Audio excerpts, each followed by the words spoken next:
¿Cómo? ¿Las grabaciones dónde se miran? Las grabaciones las podéis mirar, está empezando a grabar ahora ya, se quedan subidas en Inteca. ¿Conocéis el portal Inteca? Bueno, pues es interesante que vayáis a Inteca también, porque ahí vais a tener grabaciones no solamente del Centro Social de Pontevedra, sino también de otros centros, lo cual os puede ayudar a lo mejor a, pues eso, a tener más formación o alguna cosa que digas, bueno, pues es que desde aquí no me lo han explicado bien, voy a ver si lo encuentro en otro centro. Os puede facilitar, ¿vale? Bien. A ver si puedo aquí, opción de notificaciones. Vale, fuera. Ya está. Vale, voy a echar la puerta.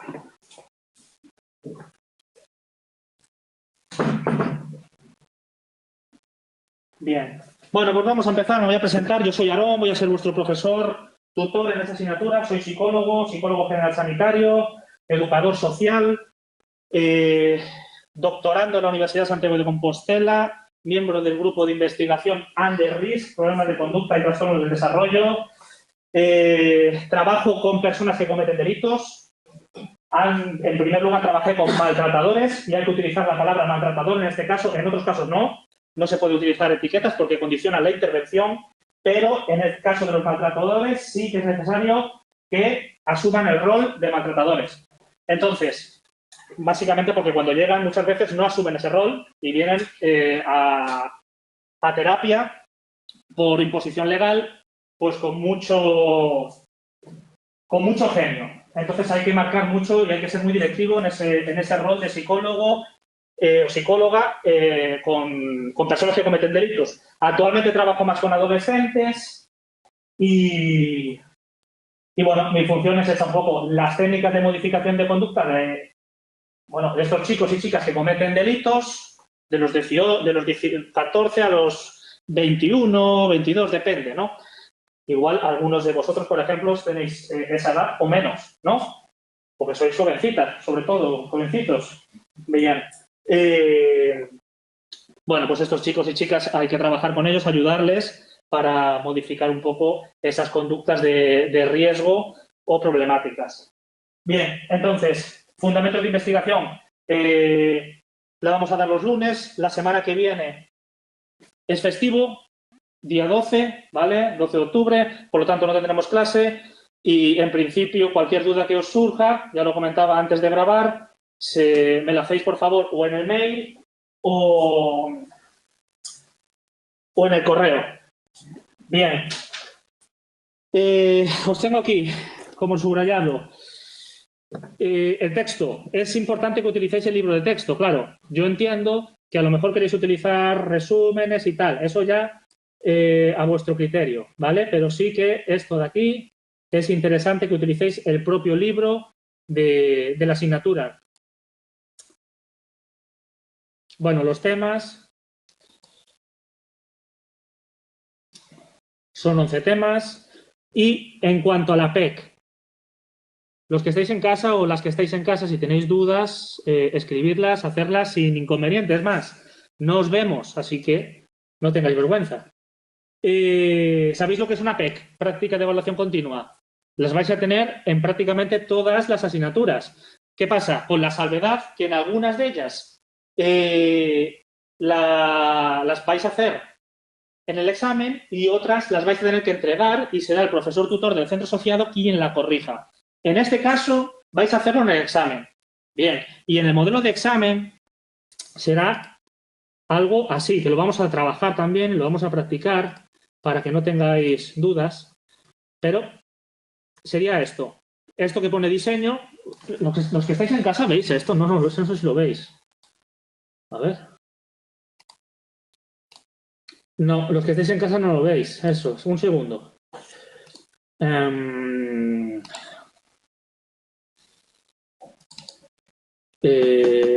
Examen. Archivo.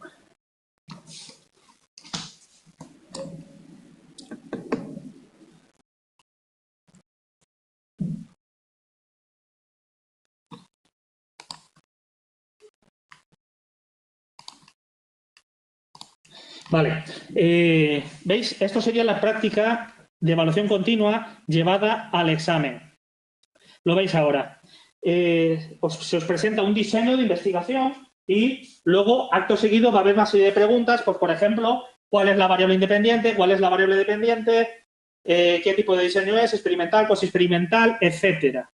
Todo eso no os preocupéis porque lo vamos a ver y os voy a intentar poner ejemplos, además de los que hay en el libro, para que os sea más sencillo y práctico todo, ¿vale? Entonces, bueno, pues estas serían las preguntas, las 7 preguntas del diseño que representa que sigue la práctica de evaluación continua. Vale. Entonces,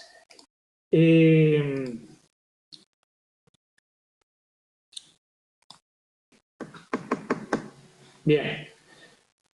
O el examen nos va a puntuar un 9,33, si no me equivoco, como máximo, sí, como máximo, si no contestáis esas preguntas del diseño. Bueno, de diseño o lo que os pongan, ¿vale? Nosotros haremos exámenes de prueba antes de los exámenes de enero, finales de enero, febrero. Así que no os preocupéis que practicaremos eso. Bien. Hasta aquí. ¿Alguna duda? Las personas que estáis en casa, podéis escribirlas. Las que estáis aquí, ¿alguna duda? Nada. Vale, pues entonces yo creo que no es mejor que no nos dilatemos más y que empecemos el temario. Vamos a hacer 2 cosas. Vamos a hacer el esquema que existe, que ha editado el equipo docente, que considero que es bastante bueno, porque quiero que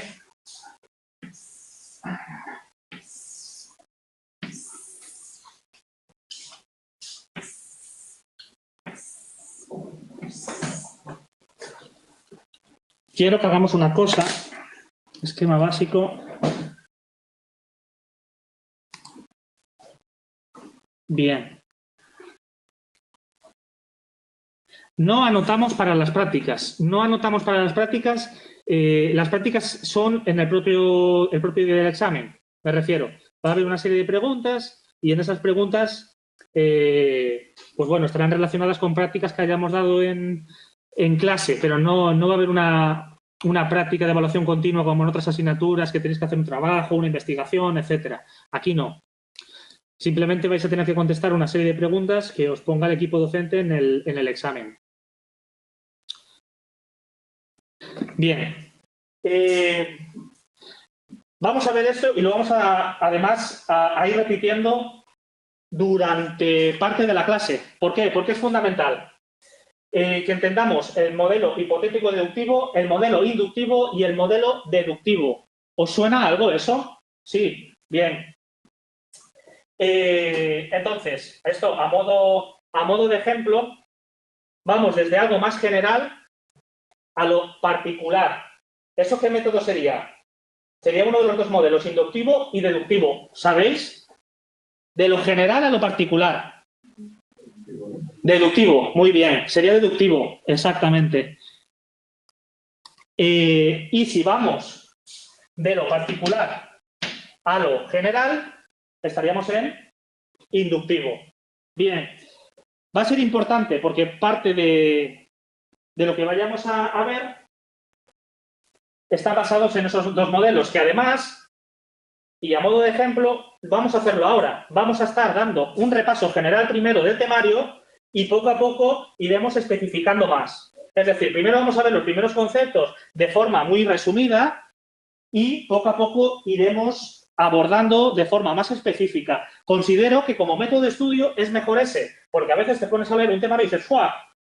Esto tiene tela, es bastante complejo. Bueno, vamos a hacer una pasada rápida, vamos a quedarnos con las primeras cosas y posteriormente ya comenzamos poco a poco a ir definiendo y buscando especificidad. Bueno, pues eso es lo que vamos a hacer.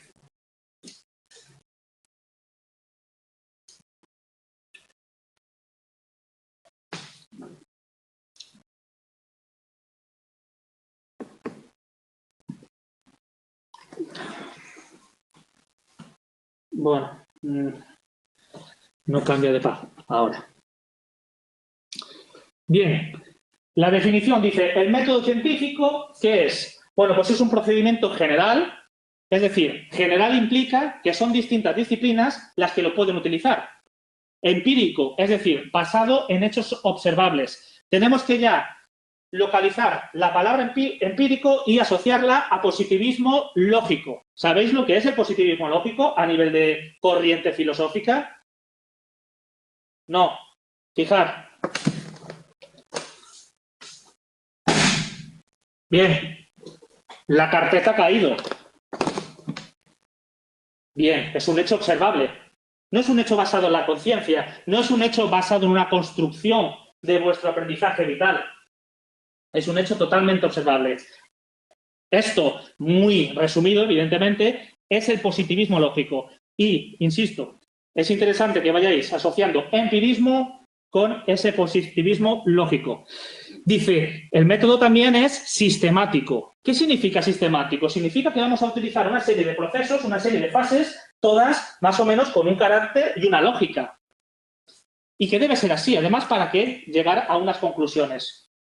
No vamos primero a hacer conclusiones antes de analizar los datos. Seguiríamos un poco, entonces, en esa línea de primero lo general y luego ya vamos a una fase más concluyente. Controlado y crítico. ¿Qué implica eso? Controlado y crítico implica que además es interesante que interjueces, que otras personas puedan contrastar lo que acabamos de presentar. Hemos presentado un trabajo de investigación, por ejemplo, perspectiva de género en adolescentes con medidas judiciales. Presentamos nosotros a una hora sobre eso. Y claro, tenemos que presentarlo de tal manera que sirva para que otras personas puedan contrastar que lo que hemos hecho tiene sentido. La investigación científica es la actividad en la que utilizamos el método científico, bueno, vale, bien. Y lo que os decía es un procedimiento ordenado con una serie de fases. Bueno, ¿cómo surge? ¿Cómo surge una investigación? Bueno, primero con una pregunta. Una pregunta y una hipótesis. ¿Son las chicas que están en el sistema de justicia juvenil más violentas que los chicos? Pues no lo sé. Habrá que ver. ¿Qué nos dice el conocimiento y la teoría? Fijaros, a la izquierda tenéis conocimiento y teoría. Es fundamental que tengáis en cuenta que no sigue un orden esto concreto. Sobre todo, si va en sentido de las agujas del reloj, sí, pero en conocimiento y teoría muchas veces nos hacemos una pregunta en función del conocimiento que tenemos al respecto de eso. ¿Cuál es el comportamiento antisocial que presentan las menores que están en el sistema de justicia juvenil? Pues bueno, tenemos investigaciones y tenemos una serie de información. Esto es a modo de ejemplo, Entonces, realizamos una pregunta y a partir de ahí planificamos el estudio. ¿Cuál va a ser nuestra muestra objetivo? Vamos a delimitar aproximadamente el número concreto que queremos que participa en esa muestra. ¿Cómo va a ser el tipo de estudio? Va a ser experimental. Vamos a poder manipular variables. Vamos a poder seleccionar a los grupos de forma aleatoria o no. Si es que no, ya no sería experimental y sería cuasi experimental. Bien. ¿Esto qué es? ¿Deductivo o inductivo? Tú no. ¿Qué? Bien. Vale, yo os voy a ir saltando así preguntas a ver si estáis atentas y atentos, ¿vale? Y en casa igual. Bueno, pues una vez que tenemos diseñado esa planificación del estudio, la llevamos a cabo. Y comenzamos con la recogida de datos. Finalmente, hay un análisis de datos a través de herramientas. Aquí vais a tener que hacer muchas veces cálculos a mano. Ya tenéis análisis de datos de primero, diseños de investigación de segundo y psicometría que es de segundo y tercero. Bueno, pues luego lo hacéis todo con una herramienta que se llama SPSS, que es un programa que facilita bastante ese tipo de análisis. Y así quedaría un poco el ciclo de investigación. ¿Dudas hasta aquí? No. Bien. Vale, otra cosa que quiero que tenéis, que es importantísimo porque es una premisa fundamental, incluso podríamos llamarlo axioma, es decir, algo que es verídico, que no se puede negar, que es describir explicar, predecir y controlar. Luego os lo pregunto. Describir, explicar, predecir y controlar. Controlar el comportamiento y las variables del mismo, no a las personas. Porque digamos que los psicólogos controlan a las personas. No, vamos a controlar las variables que afectan a ese comportamiento. Bien. ¿Cómo son las características del método científico? Bueno, pues lo que acabamos de ver un poco, general y empírico, principios generales adaptables que se adaptan a otras disciplinas y a las propias necesidades que tenemos. Yo, por ejemplo, muchos de los estudios que hacemos no son experimentales. ¿Por qué? ¿Qué es a lo que se refiere esto con necesidades específicas? Son cuasi experimentales. ¿Por qué? Porque yo no puedo seleccionar a la muestra aleatorizándola, porque ya tengo a una serie de personas que están cumpliendo una medida judicial y luego tengo que utilizar otro grupo control, por ejemplo, estudiantes de bachillerato. Es un estudio cuasi experimental porque manipulo la variable independiente para conocer el efecto en la dependiente, pero eso no implica que sea totalmente experimental. Es una limitación en el que esa capacidad quizá de no aleatorizar se convierte en una limitación o en una fortaleza. Ya lo veremos. Lo tengo puesto en los resúmenes que os he hecho yo. Sistemático controlado, ya lo hemos visto. Crítico y público, que se tiene que someter a juicio, se tiene que dar conocimiento científico y darse a conocer. Esto ya veréis cuando acabéis la carrera que es un negocio. El conocimiento científico debe darse a conocer. Yo soy bastante crítico, entonces lo malo es que se está grabando, pero bueno, voy a intentar medir mis palabras. El conocimiento científico y esa capacidad de darse a conocer actualmente es un negocio en el que tienes que pagar por ir a un congreso o tienes que pagar incluso por publicar en una revista de impacto. Para que te sirva, porque yo, por ejemplo, si hago una publicación en una revista que no tiene impacto ninguno, no me vale para la tesis. Entonces, o hago un muy buen trabajo y me la publican en una gratuita, o pago 2.000 euros, 3.000 o los que sean, que no ha sido el caso de momento, y espero que no lo sea, pero eso sí que pasa. También a nivel de congreso. Nosotros vamos ahora al Congreso de Santiago, aunque es online, de psicología clínica. Pues llevamos una serie de comunicaciones, una serie de ponencias y aún así hemos tenido que pagar por asistir. Es decir, le estamos dando contenido científico a ese congreso, pero somos nosotros quien pagamos. Entonces, bueno, simplemente hacer esta crítica, creo que es importante que reflexionemos del estado actual de la psicología y que, bueno, que evidentemente cada persona va a tener su visión de las cosas. Y luego replicabilidad, que es lo que os decía, la importancia de que otras personas puedan llevar a cabo ese estudio. Vale. Lo que os comentaba, creo que ya lo tenéis claro, método inductivo de la observación de hechos particulares. Se llega a una conclusión general, deductivo de una serie de premisas consideradas como ciertas, se infiere una conclusión. Vosotros, cuando vayáis a hacer un informe, un artículo, no vais a empezar diciendo la paciente presenta un problema de ansiedad. No. Vais a empezar, en primer lugar, contextualizando, haciendo una aproximación situacional del abordaje que estáis tratando. En este caso, si fuera la ansiedad, pues a lo mejor primero vais a tocar ese tema de forma amplia y poco a poco vais a iros centrando hasta llegar al problema. Y luego tenemos el método hipotético deductivo, que es la combinación de ambos. Hipotetiza, deduce, predice. Y es a través de una obtención sistemática de datos que pone a prueba la hipótesis y obtiene una conclusión. Es decir, lo que utilizamos en psicología, particularmente, es un modelo mixto, como veremos también, cualitativo, cuantitativo. ¿Dudas hasta aquí? Bien, las personas que estáis en casa, ¿cuál es la premisa que he dicho que es fundamental en psicología? Casi podría tener categoría de axioma. No miréis. ¿Vosotros? ¿Cuál es? Cri, cri, cri, cri. ¿Cuál es? Describir, explicar, predecir y controlar. Bien, muy bien. Vamos a poner un ejemplo para que se nos quede, ¿vale? Yo voy a predecir ahora, hay que llamaría adivinar lo que vais a pensar. ¿Consideráis que eso puede ser así? Que yo pueda adivinar lo que vais a pensar. Controlar, quizá, o dirigir el pensamiento juntos. Muy bien. ¿Vale? Vamos a hacer una prueba para que esta premisa fundamental de psicología se nos quede. 25 de diciembre. Vale.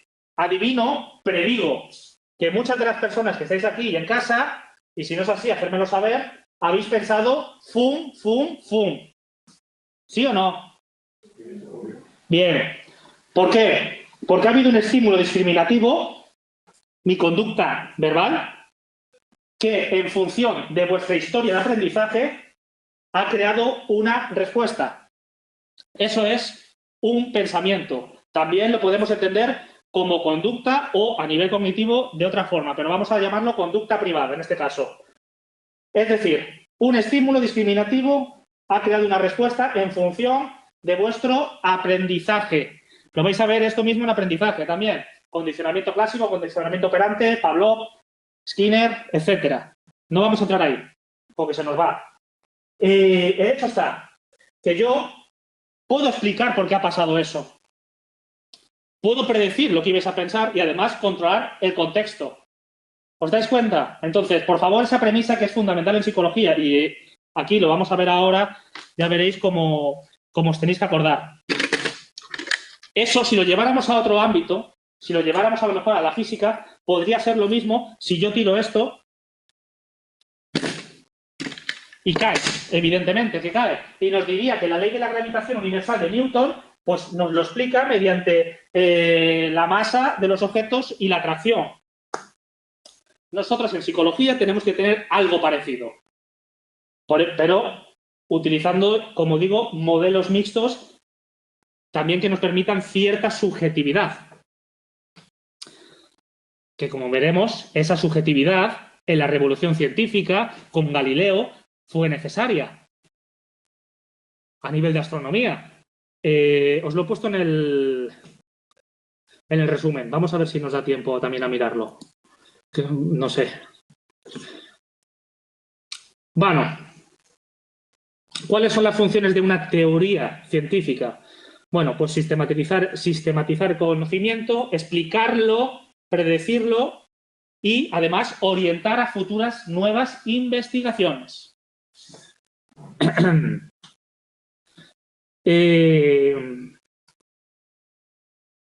Características. Bueno, pues ya lo hemos hablado.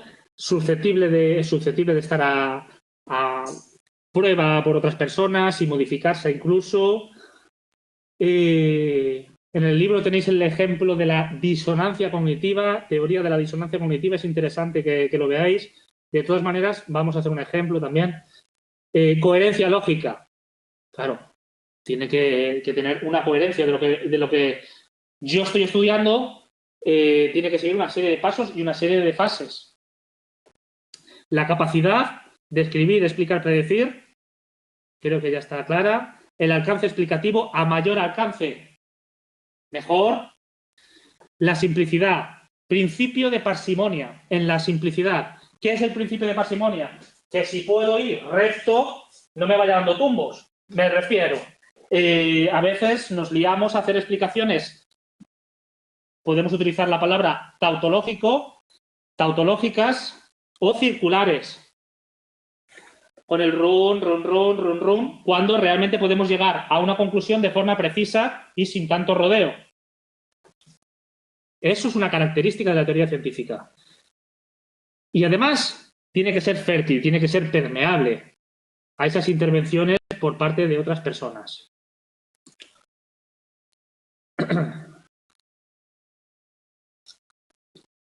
Vale, vamos a ver unos términos que son interesantes. un modelo. Un modelo, dentro de este contexto, lo que dice es, se trata de analogías que buscan identificar y explicar el funcionamiento y la estructura de un fenómeno. Y os pone aquí la modularidad.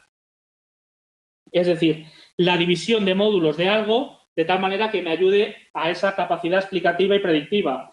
Esto sería algo más específico que la perspectiva. ¿Por qué? Porque la perspectiva es algo más general. Y aquí os dice la perspectiva innatista versus la construccionista. ¿A qué os suena esto? ¿Os suena algo? ¿Innatista versus construccionista? No. En casa, cualquier cosa comentáis. Vamos a ver.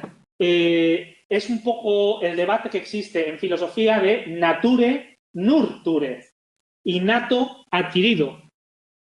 Ha habido autores en psicología, pues así, primero Chomsky, quizá, a nivel del lenguaje, que nos dice que ciertas habilidades, esto de de hablar con la mascarilla es un rollo, así, continuo,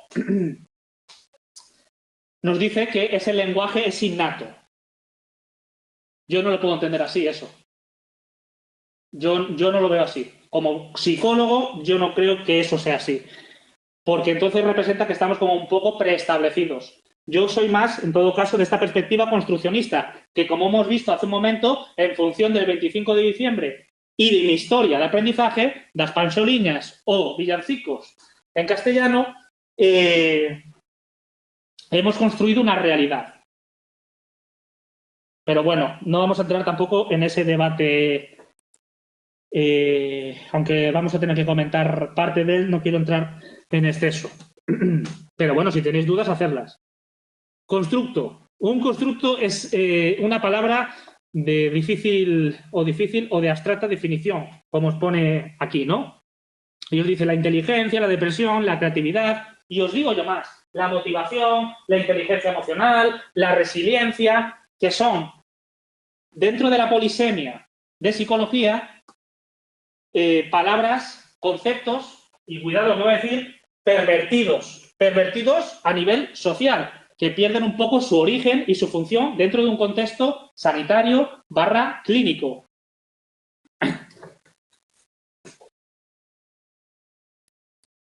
Porque luego entendemos cada uno en función de quién lo diga, la motivación de una manera o la resiliencia de otra o la inteligencia emocional de otra.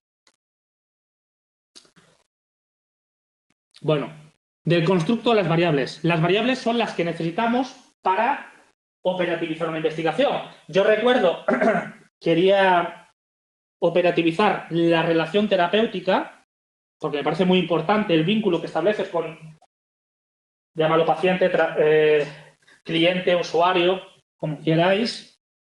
Me parece fundamental ese vínculo. Pero claro, ¿cómo operativizamos las variables? Es difícil operativizar la empatía, la calidad, el tono de voz, entre otras cosas, porque son parte de esa vinculación. Y me dijo mi director de tesis, bueno, si lo quieres hacer, hazlo, búscate la vida. Y entonces ahí está eso aún pendiente. Bueno, aquí nos dice, ejemplo de un constructo, conocimiento emocional. ¿Cómo mido el conocimiento? Bueno, pues buscando instrumentos que midan el conocimiento emocional. Por ejemplo, una batería, un autoinforme. ¿Sabéis lo que es un autoinforme / heteroinforme? Un autoinforme lo hacéis vosotros. El heteroinforme os lo paso yo. Y lo hago yo en función de mi criterio. El autoinforme lo hacéis en función de vuestro criterio, de vuestra realidad, cómo lo estáis viviendo. Cuando era pequeña, en ocasiones me dejaban sola. 0, 5, escala Likert. Nada y mucho. Bueno, pues eso sería parte de una pregunta de autoinforme. Yo también puedo contestar algo así en función de los conocimientos que tenga vuestros. Y ya estaríamos en otro tipo de informe que sería un heteroinforme. Variable. Dice, ¿cuándo puedo medir esta variable? Estoy realizando el proceso de operativización. Claro, el asunto es que a veces es difícil operativizar variables. Bien. ¿Operativizar qué implica? Pues en primer lugar definir el concepto. ¿Qué es el conocimiento emocional? Bueno, y aquí nos pone una serie de ejemplos, pues identificar la expresión emocional, que ahora, como sabéis, estamos perdiendo parte de esa expresión emocional. A lo mejor en nosotros, nosotras, no es tan importante. Sin embargo, en bebés, sí. Cuando los miramos y sonreímos, ya no podemos hacerlo en función, pues, si no vivimos en el mismo núcleo, no lo podemos hacer. Entonces, esa expresión emocional queda ahora mismo un poco limitada. Conocer cómo llamamos a esa expresión, el hecho de estar sonriendo socialmente, se conoce como que, bueno, pues está contento o está alegre, ¿no? Expresarlo facial y verbalmente. Conocer las causas de esas emociones. Reconocerla en mí y en otros. Es súper importante eso. De hecho, en el trabajo con maltratadores, el primer tema estaba relacionado con esto. Además de reconocer yo mis emociones, reconocerlas en las otras. En este caso, en la víctima, sobre todo, muy focalizado a la víctima. Para que sepa cuando tiene miedo, ¿no? Que reconozca ese miedo, con tal de evitar el acto violento o lo que sea. Ser capaz de controlarla, inhibirla y expresarla en momentos adecuados, lógico, estaría dentro de habilidades sociales, y ser capaz de provocarla en otros. Bueno, pues tener esa capacidad. Bueno, pues es importante conocer qué dimensiones tiene para posteriormente operativizar. Insisto, no vamos a entrar mucho en eso porque no nos van a preguntar por ahí, pero para que tengáis un poco el esquema claro. Bueno, la relación inclusiva entre métodos, técnicas y diseños. Vamos a verlo en la siguiente página.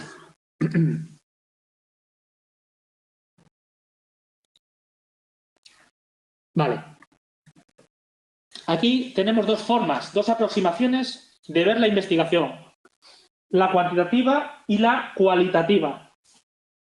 La cuantitativa utiliza el método hipotético-deductivo, que hemos dicho que era juntos, mixto, y, ojo, positivismo lógico, que era el hecho de que veo que cae la conducta observable.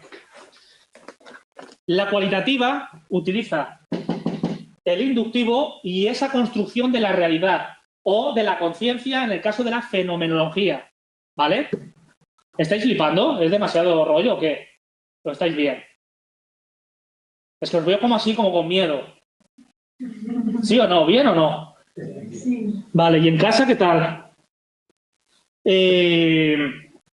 Bien, vale, genial. Dice, a nivel cuantitativo, realidad única y concreta. Es que la realidad es que la carpeta cae, tío. No me cuentes rollo. La carpeta cae.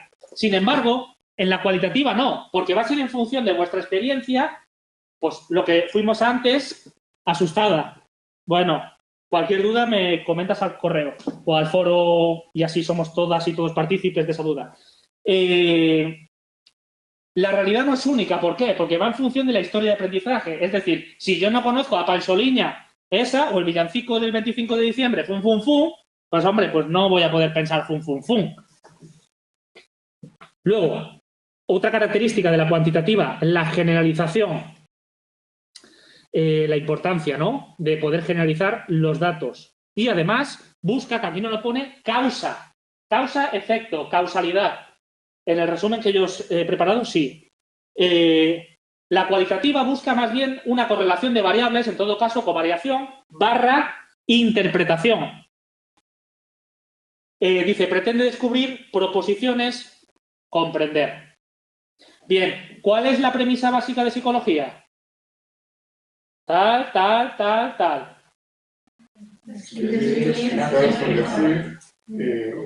Muy bien.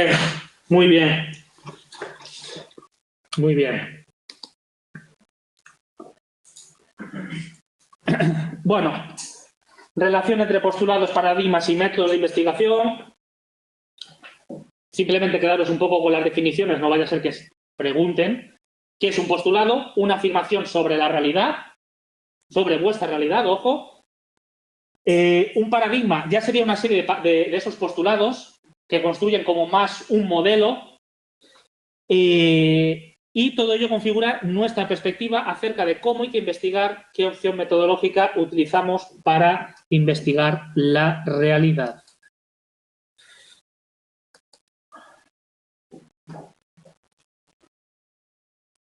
Bueno, resumo un poquito otra vez lo mismo. El positivista, empírico, la realidad, la carpeta cae. Porque hay una objetividad. No, es que ha caído. Y aquí sí que lo pone relaciones causales. Ojo, paradigma positivista cuantitativo, relaciones causales. En el siguiente, pues bueno, está basado a nivel cualitativo, aproximación cualitativa. No tenemos esa objetividad. ¿Por qué? Porque es en función de nuestras experiencias, la relación entre el sujeto y el objeto. Y las relaciones causales son tentativas. Intentamos llegar a eso, pero bueno, no, lo más seguro es que no lleguemos. Y nos quedemos en una asociación de variables. Es decir,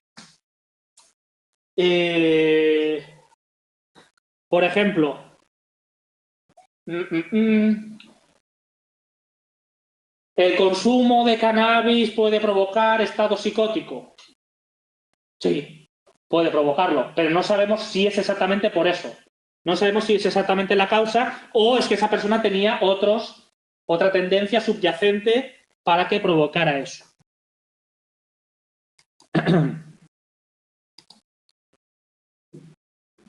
Bien, vamos a ver cuáles son las estrategias que existen. Manipulativas a nivel experimental, lo he comentado. Manipulamos variables independiente y dependiente, y, bueno, vemos los efectos en la dependiente y además hay que no había en la cuasi experimental. ¿Cómo hacemos con los grupos? Puedes elegir. O sea, puedes elegir obligatoriamente, me refiero. ¿Ves? Es que fijaros, hablas tú y miro a él porque claro, como nos veo la boca, cajón Dios. Son aleatorios. En la experimental son aleatorios, en la cuasi experimental no tenemos esa opción. Yo os he dicho, yo, que trabajo con una población concreta que cometen delitos, no puedo utilizar la experimental, ya utilizo el grupo. Bien, bueno, en algún caso sí, pero pocos casos concretos, pero para que os quedéis a grosso modo. Y luego tenemos no manipulativas, no manipulamos la variable independiente. ¿Por qué? Porque la variable independiente puede ser, por ejemplo, el sexo, o puede ser el nivel de estudios, o puede ser si fuma o no fuma, que eso es una dicotomía que muchas veces vamos a ver. ¿Sabéis lo que significa dicotomía? O sí o no, blanco o negro, etcétera. Entonces, ahí no hacemos manipulación. ¿Qué estudios tenemos? Ex post facto. Oh, sí, vaya nombre. No me puede haber llamado de otra manera. Sí, es verdad. Ex post facto. Es decir, un estudio de algo que ya ha pasado seguramente y lo hacemos de forma retrospectiva. Yo propuse un estudio ex post facto, os lo pongo de ejemplo para que os quedéis. Una vez pasado el confinamiento, en mayo, propuse un estudio de tal manera que supiéramos cómo afectó a las educadoras y educadores que trabajan en el sistema de protección de la Xunta de Galicia, que trabajan en casas de familia, que trabajan a nivel de residencias, mini residencias, etcétera, ¿no? ¿Cómo vivieron ese confinamiento de estrés, de confinamiento? En algunos casos se hubieran dado positivo, se tenían que quedar viviendo allí. ¿Cómo lo vivieron? Bueno, pues eso, ahí yo no podía manipular. Ya directamente estaba manipulado. Eso sería un estudio, por ejemplo, ex post facto. Una encuesta. Necesarias. Las encuestas. Recogemos a través de una serie de ítems una información que nos va a valer para posiblemente después realizar un estudio cuasi experimental o experimental. Observacional. Lo que hacemos es visualizar la conducta espontánea sin intervención nuestra.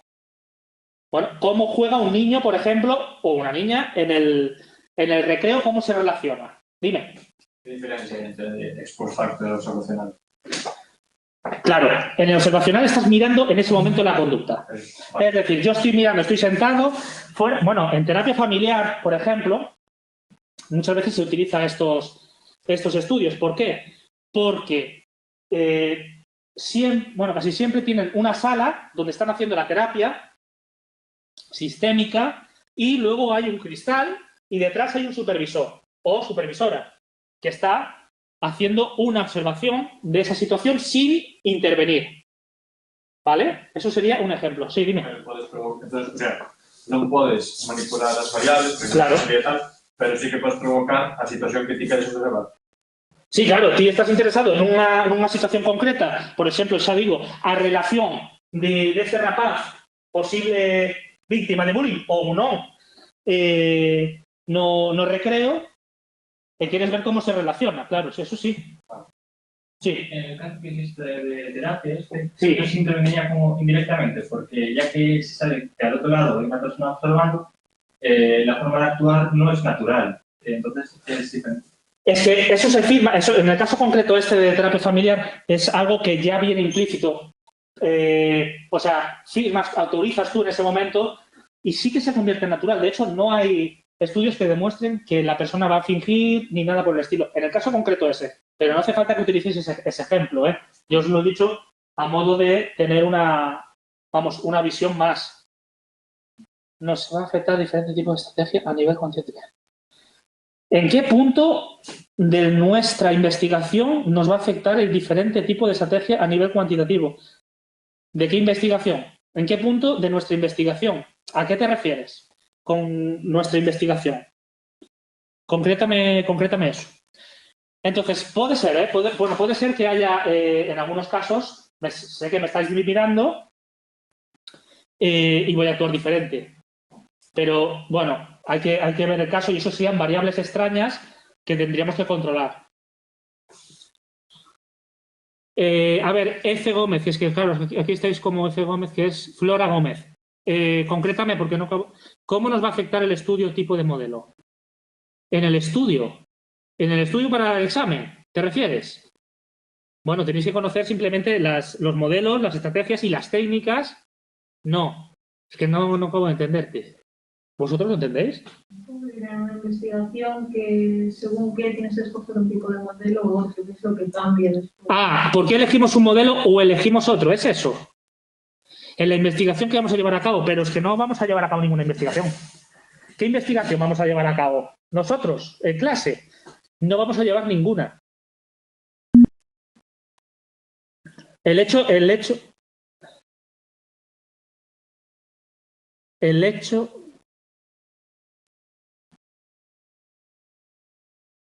No acabo de entender la investigación que vamos a llevar a cabo. Bueno, nosotros en principio no vamos a utilizar ningún tipo de investigación.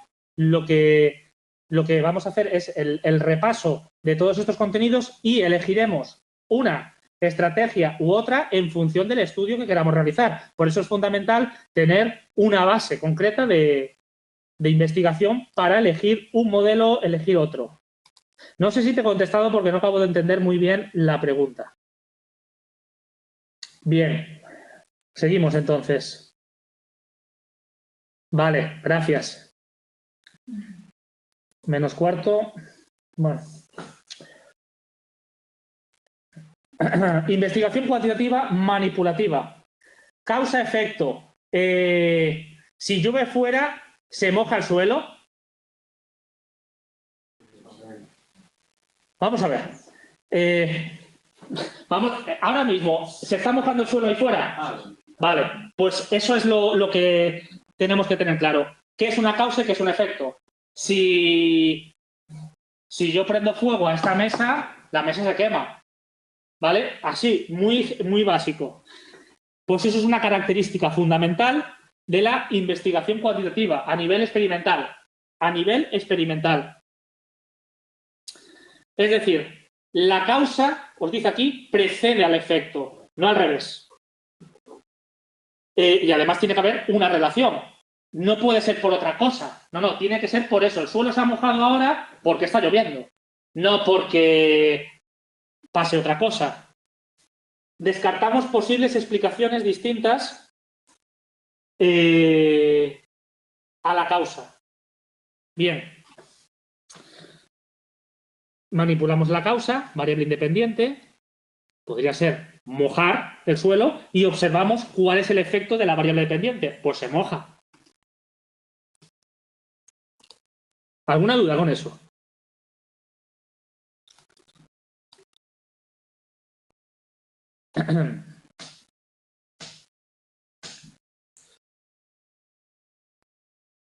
Bueno, dentro de las manipulativas podríamos utilizar grupos, que ya hemos estado hablando, o un caso único. Utilizamos a una persona para realizar esa experimentación.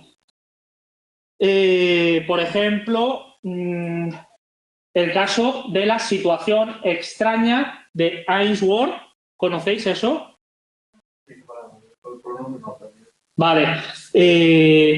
Bueno, estaban buscando relaciones en el vínculo con una persona, en este caso con la madre, de un bebé, de un niño, ¿no? O también, por ejemplo, caso único, el pequeño Albert. En psicología del aprendizaje y en otras tantas lo vais a tocar.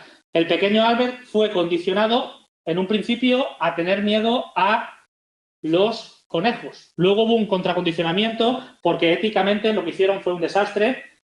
Watson y su pareja, su novia, no recuerdo bien, creo que le puso los cuernos a la mujer, pero eso es un rollo aparte. Bueno, en fin, esos serían casos únicos. O yo mismo, cuando intervengo con un chico o con una chica y queremos reducir, por ejemplo, el consumo de tóxicos. Pues bueno, estamos centrándonos en él o en ella y realizamos un programa de tratamiento especialmente para él. Y en función del tratamiento que estamos haciendo, vamos a ver si existe una relación. Cuasi experimental, limitaciones del control de la organización de los grupos, ya lo hemos hablado. Seguimos. Tenéis clase después a las 5, ¿no? ¿De qué? No, bueno, esto no fue por referencia, porque creo que anularon la presencial. Ah. Les anularon varios. Sí, anularon uno. Ah, sí. Luego la otra. ¿Qué son más? ¿Qué te des después?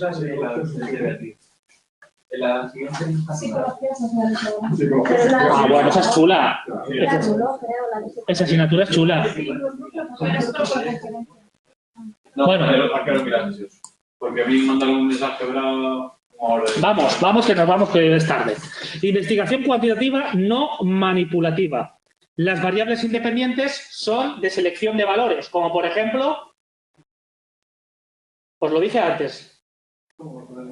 Las variables independientes en la investigación no manipulativa son valores, como por ejemplo, bien, el sexo, la edad, fuma o no fuma, el nivel de estudios, universitario o no, eso.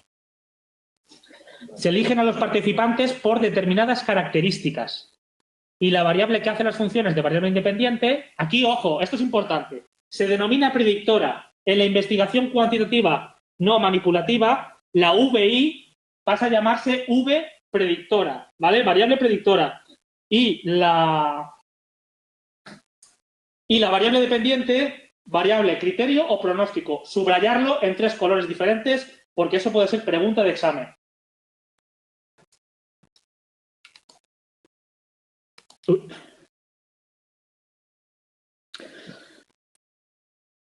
Bueno, permite comparar a grupos que tengan o no esa característica. Vale, pues por ejemplo, utilizamos el mismo ejemplo del libro, me parece adecuado. Padres con un niño o niña con diversidad funcional. ¿Sabéis lo que es la diversidad funcional? Ese término es un constructo. ¿Qué es un constructo? Ah, porque te creas, te aprendes. Vale, con una definición un poco abstracta, ¿vale? Esa diversidad funcional es un constructo que utilizamos en vez de discapacidad, porque es más inclusivo, ¿vale? O sea, podemos utilizar, eso ya cada uno depende un poco de sus valores, la diversidad funcional como similar o sinónimo a lo que os estaba diciendo de discapacidad. Pues bueno, comparamos el estrés de esos padres con hijos con diversidad funcional, pero aquí tenemos un problema. Como no hemos podido hacer una manipulación, no sabemos si esos padres ya traían de por sí como rasgo, rasgo, que lo vais a tocar en otras asignaturas, ciertos niveles de estrés. Entonces ahí tenemos una variable extraña que no podemos controlar. Y aquí os lo pone, limitación de control para descartar explicaciones alternativas, pero no permite concluir relaciones de causa. Cuando no concluimos relaciones de causa, interpretamos y lo que hacemos es correlaciones o similar. Es decir, la variable A se ajusta a la variable B. o tiene tendencia a. ¿Dudas con eso? La semana que viene, bueno, la siguiente, haremos el otro repaso siguiendo un poco esta filosofía de conceptos más generales, poco a poco ir profundizando. ¿Veis lo que os decía? La variable 1 se asocia a la variable 2 o viceversa.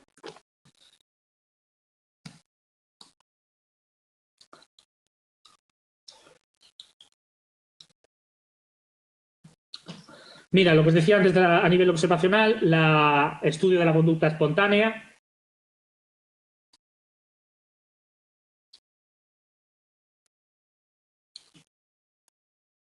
Bueno. Y aquí, aproximación multimétodo. Esto realmente es el colofón del tema. Y aquí lo que nos dice es que tenemos que ser un poco flexibles en psicología a la hora de investigar. Y que deberíamos utilizar, en la medida de lo posible, ambos métodos, ambas estrategias, con tal de llegar a los objetivos que nos planteemos. Vale. Y ahora, dicho esto, y fijaros que hemos hecho un repaso general.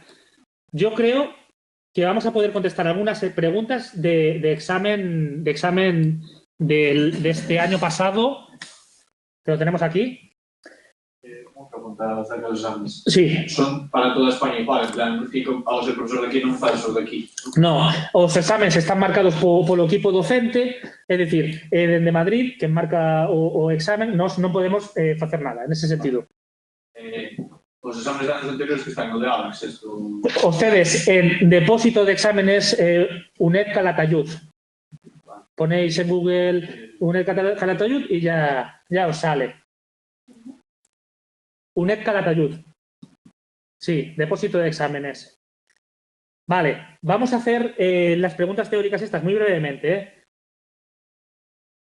para que os fijéis que hemos hecho simplemente un repaso muy rápido, pero que vamos a poder ser capaces de contestar preguntas. Así que os ayude de motivación. La estrategia de razonamiento que consiste en obtener conclusiones generales a partir de datos particulares se denomina...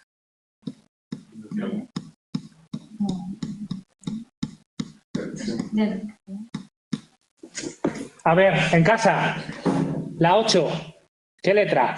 ¿Aquí cuál decís? ¿Qué letra decís? A, B, C... Ah, ¿no lo veis? Ay, perdón. A, deducción, B, inducción, C, hipotético deductivo.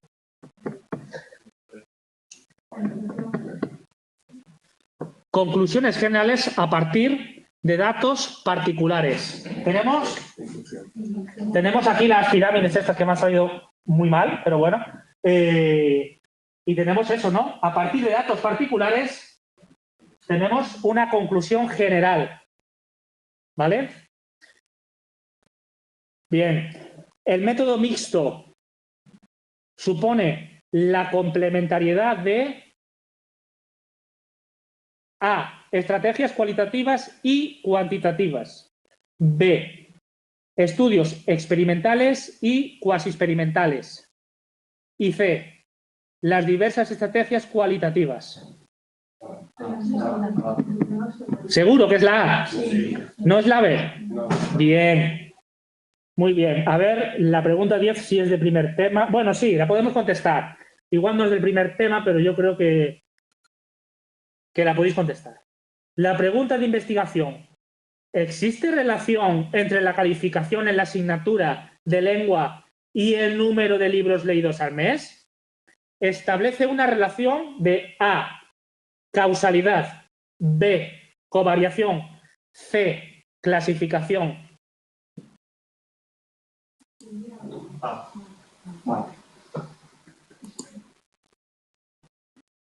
A ver, aquí están diciendo A. ¿En casa qué decís? A también.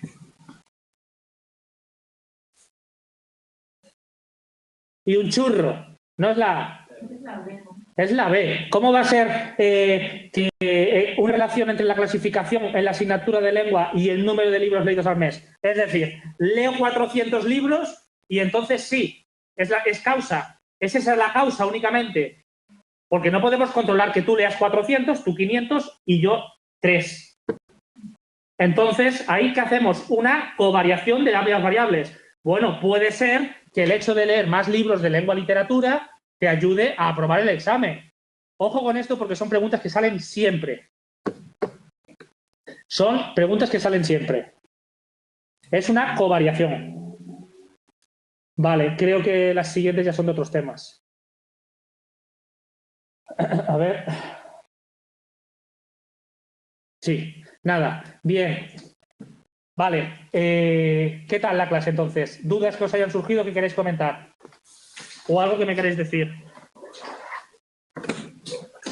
O cantar algún villancico, me da igual. ¿Algo? Este tema que vimos, como para resumir ¿Cómo? la información que viene en el libro, porque es bastante. ¿El qué? Ese tema que vimos como para... Esto que hemos hecho hoy es todo el tema 1. Y yo os he resumido en 6 páginas el tema 1 también. Y considero que en esas 6 páginas no significa que estudiéis por ahí, ¿eh? Volvemos a esto. No estudiéis ahora por los apuntes que yo puedo hacer y que luego os queden cosas. Porque yo a lo mejor hay cosas que las doy por hecho, que las voy a contar en clase, pero no las apunto. Entonces, ¿qué significa? Que vayáis, pues eso, primero con base más general y luego poco a poco ir definiendo. Es un poco la estrategia que vamos a llevar para que tengáis éxito en febrero o enero. Así que bueno, eso. ¿Algo más? Porque ahora tenemos la tutoría, tenemos que conectar desde los ordenadores, porque la Xa. presencial, Xa. como, ¿dónde podemos ir? ¿Desde dónde nos podemos conectar? Sí, dixeron aquí, no centro de aquí, a través de... Ah, bueno, creo que tedes un aula preparada xa, Acento a de baixo, non? Vamos igualmente a aulas que me estamos... Sí, eu creo que sí, que será así. Sí, hay que hablar. A ver, ¿hay diferencia entre el libro anterior y el nuevo? Sí, sí hay. Tenéis en el equipo docente, ya os ha puesto en ALF alguna... Bueno, yo usaría nuevo en la medida de lo posible. En un estudio observacional en el que uno de los participantes, un profesor, ¿vale? Se le da unas instrucciones determinadas y se compara con otras observaciones del mismo grupo, sin ese profesor o con ese profesor, pero sin instrucciones. A ver, se le da unas instrucciones determinadas y se compara con otras observaciones del mismo grupo sin... A ver, esto se ha movido. A ver... Se les da unas instrucciones determinadas y se compara con otras observaciones del mismo grupo sin ese profesor o con ese profesor pero sin instrucciones. Bueno, claro, representa que tú me estás hablando de un grupo control donde hay unas instrucciones, donde no hay instrucciones y un grupo experimental donde sí hay unas instrucciones, lo que sea. Ahí estás manipulando. Ahí sí que estás manipulando, porque esas instrucciones, bueno, no sé exactamente qué clase de instrucciones son, pero podrían ser una variable independiente y que luego midiéramos el efecto en la variable dependiente.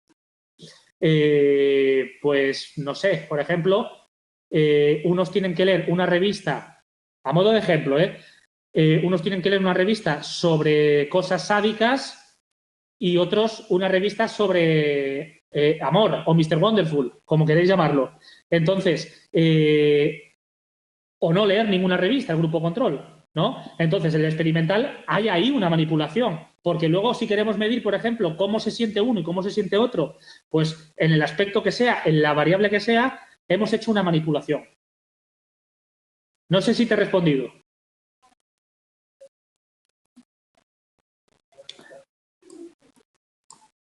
Vale,